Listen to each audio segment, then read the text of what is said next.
Hello, everyone. My name is Elizabeth Lean, Senior Director for Federal Climate Policy at WWF and Subnational Programs and the Program Director for America's All In. Thank you for joining America's All In today to hear from Washington State Governor and America is All In Co-Chair Jay Inslee, California Secretary for Environmental Protection Yana Garcia, Maryland Secretary of the Environment Serena McElwain, and Mayor Logan of Blytheville, Arkansas. These are four remarkable leaders who are committed and ready to meet the U.S. commitments to the Paris Agreement. We will kick off with brief remarks from Governor Inslee, followed by Q&A with him. Then we'll hear from Secretary Garcia, Secretary McElwain, and Mayor Logan. With that, I'll turn it over to the All In Co-Chair, founding member of U.S. Climate Alliance and Governor of the great state of Washington, Jay Inslee. Thank you. Good morning. Thanks for joining us. I'm Jay Inslee. I represent Washington State. We're in the far northwest corner of the United States, home of Boeing, Microsoft, and Starbucks, and the most dedicated people maybe in the United States to the mission that we have today in Baku. Here's what's new in Baku. I can say this unequivocally. We know that despite the election of Donald Trump, the incredible momentum, the incredible dynamic growth, the incredible political support that has pre-existed his administration will continue and will continue unabated during his administration. And I can say that with great confidence because I appear before you as a founder of the U.S. Climate Alliance, the America's All In Coalition, and the Beyond Oil and Gas Coalition. These coalitions have one thing in common. They understand the tremendous economic benefits of the clean energy transition, and they are on a daily basis demonstrating the success in their states, counties, regions, and companies of this transition. Let me start with the U.S. Climate Alliance. We represent 24 states and governors, all of whom in the United States are dedicated to this transition. This group is not a small thing. We represent 60% of the entire United States economy. And that 60% is going to continue the upward climb against climate change.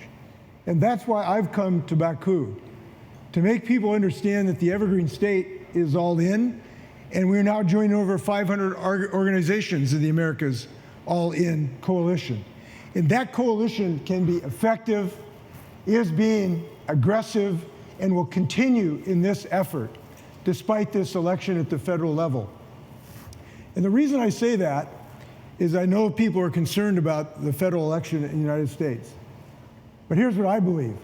That election result is not going to hobble our state's efforts. It is going to spur our state's efforts. We are more dedicated to this continued transition than we were in the morning on that day of the election. And we have the capability of continuing this revolution. We know in the states that our destiny is in our hands, and the tools are in our toolbox, and we cannot be stopped. Here's the reality I'll just share with you. We just, last Tuesday in my state, had a smashing victory against climate deniers. Those climate deniers tried to repeal the nation's most aggressive cap and invest system that is being so successful in our state. We beat it 62-38, overwhelming majority supporting action on climate change. But here's the reality. Donald Trump cannot repeal our cap and invest bill. He cannot stop us from getting heat pumps and electric vehicles and charging stations for our people. He cannot stop the nation's best building codes for energy efficiency. He cannot stop our effort to build apprenticeships in the clean energy industries of the future. He cannot stop us. And I believe it is a fair thing to say that when the history is written, he will be looked at as a speed bump on the tremendous growth of this clean energy transition. Let me also note that I believe he will get a lesson. And that lesson is you do not take away clean energy jobs from anybody in the United States. And when he comes to try to damage the Inflation Reduction Act, which has been so incredibly effective building jobs in my state and across the country, he's going to get a big no from those congressmen, including Republicans, who are going to say, keep your hands off my thousands of jobs that are being created in my state. And those jobs are being created in my state today. The world's leading silicon anode battery manufacturing companies, 2 of them that can increase the capacity of your car by 30% in one county in my state. 3 of the most advanced fusion companies in the entire planet are within 10 miles of the Space Needle. I just opened up the Washington State's largest solar panel. This is momentum that cannot be abated by one election at the federal level.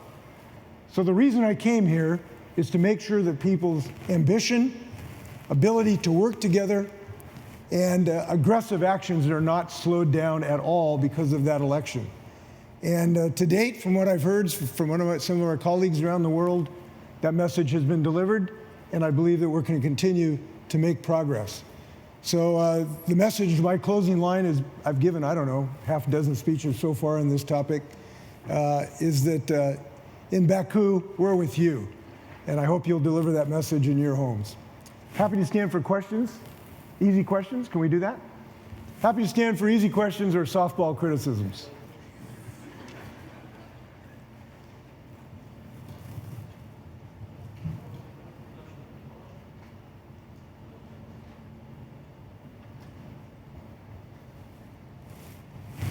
Georg Ehring, German Radio Deutschlandfunk.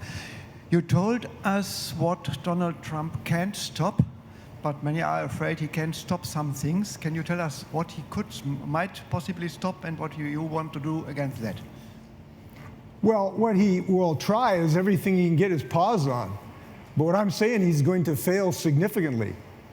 And the very small things that he can do to slow us down are surmounted about what we can do. And I think we need to spend more time here in Baku emphasizing on what we can do in our own jurisdictions to get this job done. That's the message I think is important. And probably 85% of all the things that I believe our state wants to do, some of the 3 or 4 I mentioned to you, he can't touch. He can't dismantle them, he can't slow them down. And when his minions tried to repeal this at the ballot box last Tuesday, he got a fanny whooping. And so we have shown that the people are with us in this clean energy transition. Now, he might try to monkey with some of the clean energy systems in transportation. If he does, that will have to be involved litigation, and we hope that the law is followed. But even if that were to happen, there's 1,000 ways to move forward on climate change. And if he monkeys with one, we'll just adopt 999, the different route, because the will exists in our states to do this. So I'm confident of our progress.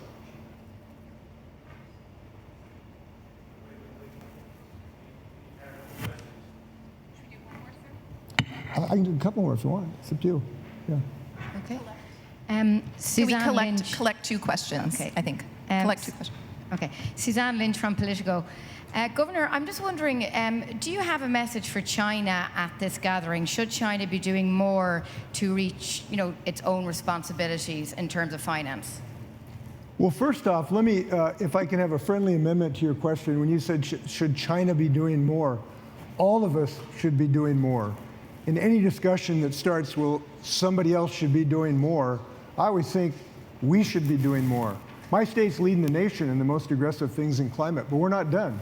The science of this is so disturbing every day of new information coming in, how climate change is accelerating the disasters that we are experiencing. 6 feet of mud in Valencia, Asheville, North Carolina flooded, both the West Coast and the East Coast of the United States on fire. We do not have the luxury of just pointing fingers at each other. I'm going to answer your question in a minute, but I think the start of that is every question should be asked, what can we do in our jurisdiction, in our companies? I'll just start with that. But the answer is yes. We need China to become more aggressive on their targets. They are making significant investments, but those need to increase. They have to be willing to help that our supply chains remain efficient rather than just indulgent for our own communities. That is something all countries in some degree share off and on. Yes, we need China to exercise their incredible weight and innovative talents to advance this ball. And we're working with them. I met yesterday with a dozen or so representatives of China, and we talked about the fact that we are going to continue our efforts And I have found that, at least when I talk to people from around the world, pointing fingers at them hasn't been successful as showing what we're doing to give them confidence that they're not alone. You know, there's a movie out of Hollywood, Home Alone. Do you remember that movie? I want people to realize if you act on climate, you're not alone. You're with us. Your identity is connected to other humanity, and you ought to feel pride of what you're doing. And I believe appealing to their pride and their self-interest is more important than guilt, frankly. So that's the approach that we're taking. But that does not mean there will be hard negotiations, tough approaches, and eventual progress. Last question, please.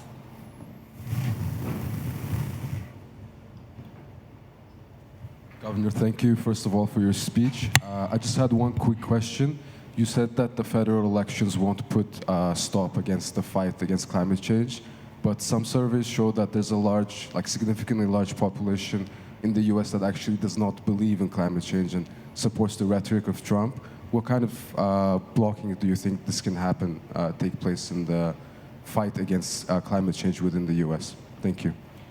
Well, you'll notice that the pollsters and the alleged pundits and the wise people who sit around twiddling their microphones aren't always right. We tested exactly the question you asked last Tuesday in the state of Washington, where people said people would not stand up for investments in clean energy. Man, were they wrong. They lost 62 to 38. That is an avalanche of support. We demonstrated that at the ballot box in real time, in a real state, under real political circumstances. And I believe people around in my country and other places have not identified the thirst for clean energy jobs and advances to save our children from climate change. They have underestimated it. We proved that last Tuesday. So I'm going to spend some of my time encouraging others to heed that particular issue. And it becomes more pronounced every day. You know, Wayne Gretzky said you always want to skate to where the puck is going. Well, whatever the public belief is in climate change now, the puck is going to a world community that is more committed to climate change action every month instead of less. And the reason is every month we are getting a lesson for the damage that we're all suffering because of this beast. And Joe Louis is an old boxer in the US. He said they can run, but they can't hide. You can run, but you can't hide from climate change. And as every month goes by, more and more people will understand the necessity of taking action. So I feel confident about that. Thank you so much. Thank you very much. Good luck.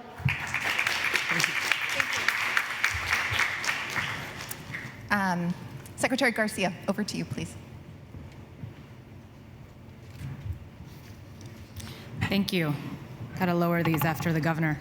Thanks very much for being here, for joining us. I want to talk a little bit about California's leadership in proof pointing what we can do when we dramatically reduce our emissions and how that does not have to come at a cost of our economy.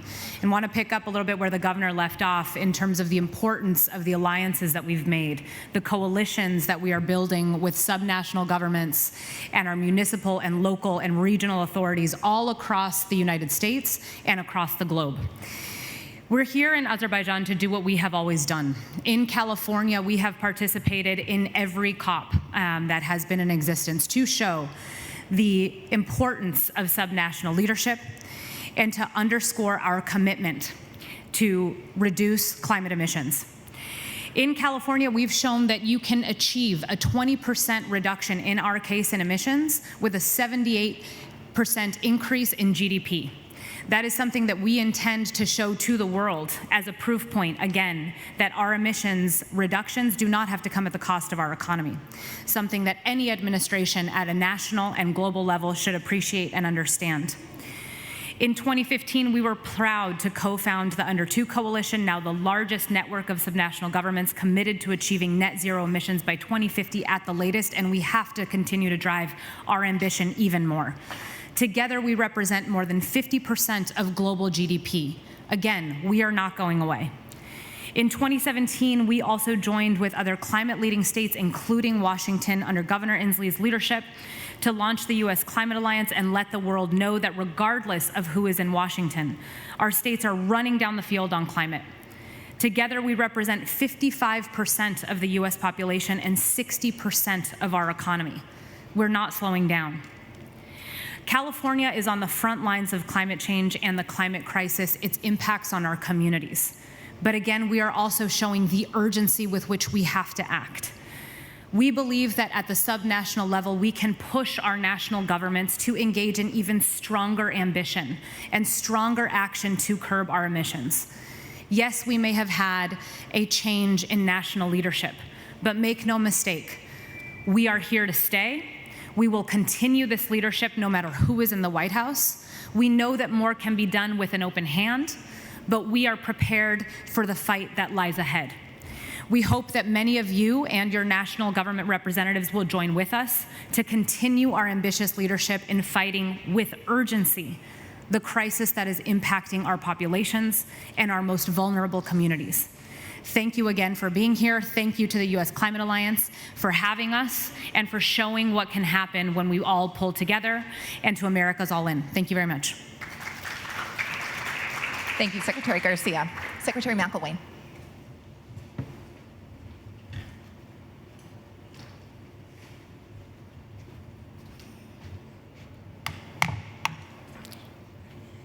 Good morning, everyone.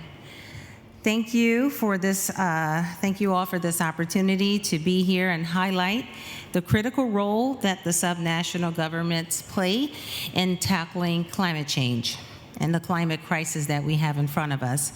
The need for bold action could not be clearer. And I am proud to say that in Maryland, we are not waiting on anyone to make anything happen for us.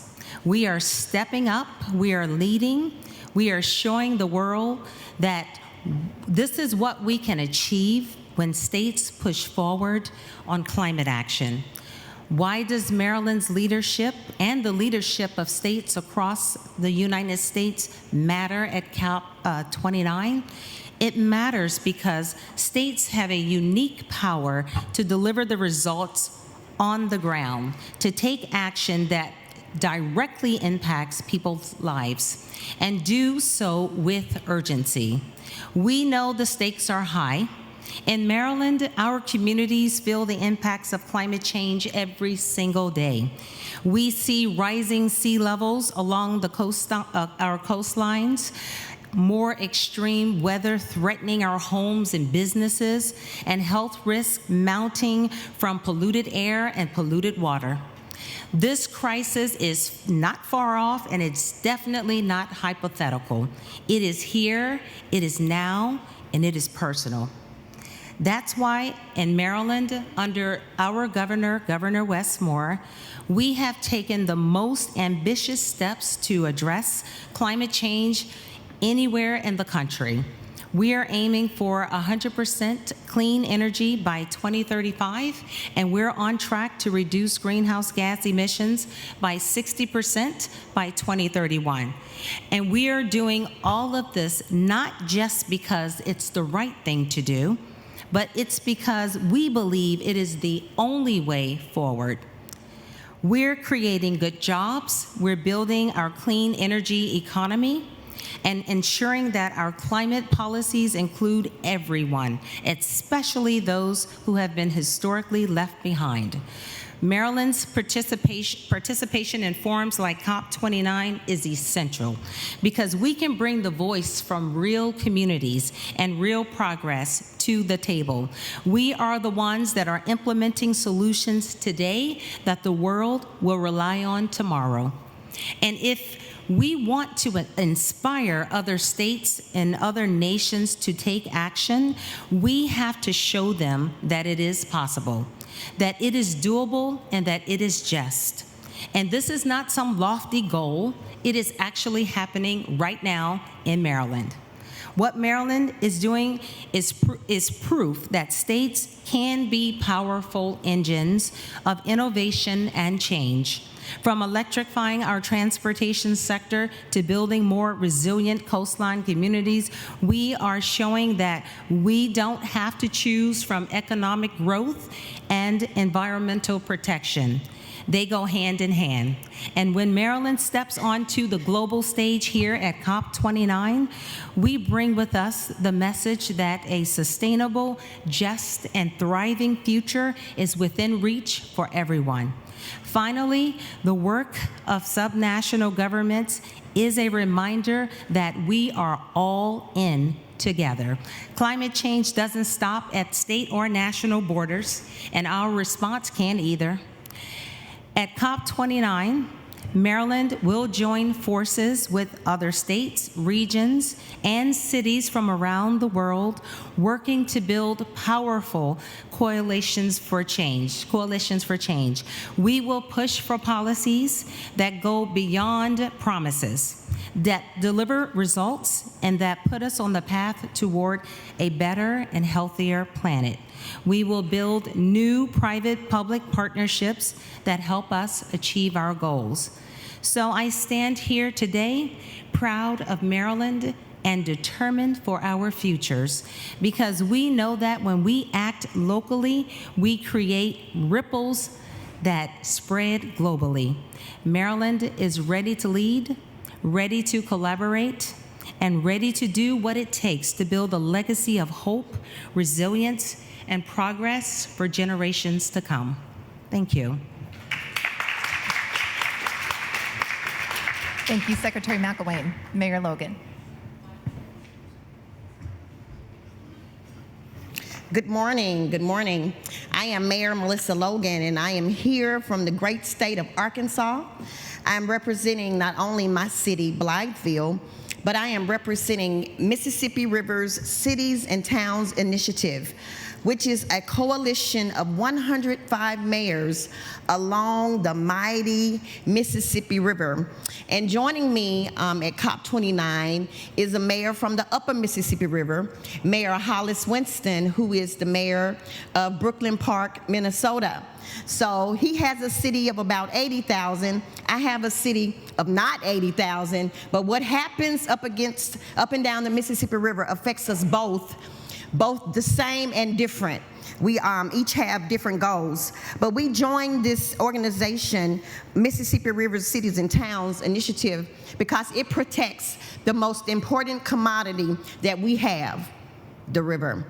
We understand, even in our small city, that water is life. And so I guess your question would be, why the Mississippi River? Let me give you a few statistics. The Mississippi River spans 1.2 million square miles in 31 U.S. states and 2 Canadian provinces. The Mississippi River provides meals to 1 in 12 persons around the world. The Mississippi River is responsible for over 90% of all U.S. grain that moves up and down the Mississippi River. Nearly 1 trillion in all products are transported on the Mississippi River. And more specifically, in my city, we have one of the largest steel producing companies in the world.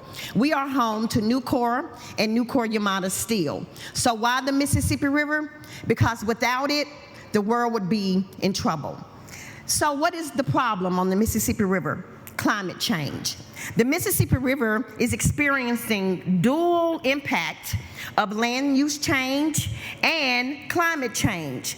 Since 2005, the Mississippi River has experienced almost $250 billion in losses because of flooding, and extreme drought. So it is critical for the Mississippi River Basin and the Mississippi River cities that we mitigate what is going on our river. So, Mayor, if that's the problem, what have you done for a solution? Well, MRCTI has partnered with Ducks Unlimited to deploy 100,000 acres of wetland. What is this wetland going to do? It's going to create a reservoir for our cities and towns to absorb the water when it's flooding, so that we don't experience the level of flooding that we have in our cities, and to release the water when our river experiences a drought. So we're excited about the work that happens along the Mississippi River. I also would like to say that as a mayor, as a small city mayor, and even as a big city mayor, our jobs are to protect the securities that humans are deserving of. That is hunger, disease, any chronic threat from the ecosystem as we know it. It is our job as mayors to protect the environment. How do we protect the environment? We protect one of our most precious commodities, water. Because without the Mississippi River, again, how would we feed the rest of the world? We wouldn't. So I am here at COP29 with my cohort, my colleague, and our organization to just let the world know that water is critical. We met with the Brazilians and we talked about the Amazon River. We didn't realize that we had so many similarities with those folks that live on the Amazon. So what we're doing in America happens in Brazil. How uncanny is that? That our lives are parallel because we all live on the most critical infrastructure that we have in the world, and water. So I would ask today that you consider, how do we protect our waters? How do we deploy wetlands on the Mississippi River? Thank you. Thank you, Mayor Logan.